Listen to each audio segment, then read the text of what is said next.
কালকে বলে গেছি কালকে তো বলে গেছে আমি আসবো এখানে।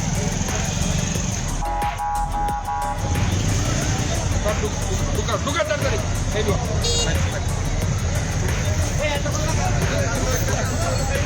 এই বেগুলো যে দিমানা দিতে দিমানা থাকা বই এগুলো সবগুলো নিয়ে দিমানা দিয়ে দিলে ভালো হবে। হ্যাঁ এই দিমানা দিয়ে দিলে ভালো হবে। গাড়ি আর রাখি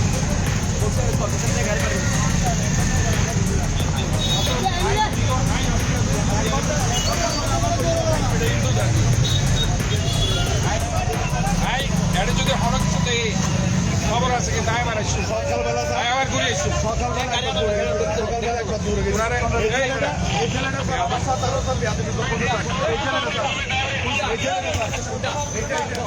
আজকে যে আমার সাথে কাজ করছে আমি তাদেরকে স্বাগত জানাই। আমরা মনে করি যে সবারই দায়বদ্ধতা আছে এবং আজকে জুলাই অগাস্টের যে স্মৃতিগুলো গ্রাফিটিগুলো আজকে মুছে যাচ্ছে সেগুলো এখানে থাকা উচিত বলে আমি মনে করি। কারণ এদের শহীদের রক্তের বিনিময়ে কিন্তু আমরা একটা নতুন বাংলাদেশের স্বপ্ন দেখছি।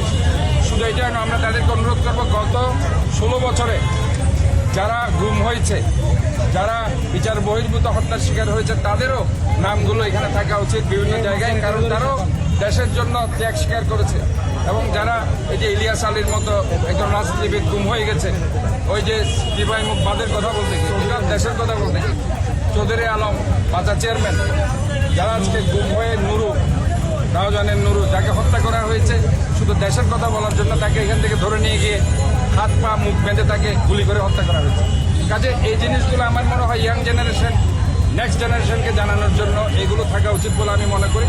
এবং এই আদর্শ যদি আমরা উদ্বুদ্ধ হতে পারি, কোনো বিভাজনের দিকে না গিয়ে আমরা গত জুলাই আগস্ট প্লাস 16 বছরের ইতিহাসটাকে যদি এই গ্রাফিটির মাধ্যমে আমরা ফুটিয়ে আনতে পারি, তাহলে আমরা বিভাজন থেকে এসে ঐক্যবদ্ধতার জায়গায় আসতে পারি। আমার মনে হয় আমাদের আজকে ইয়াং জেনারেশন তারা আজকে এই ধরনের একটা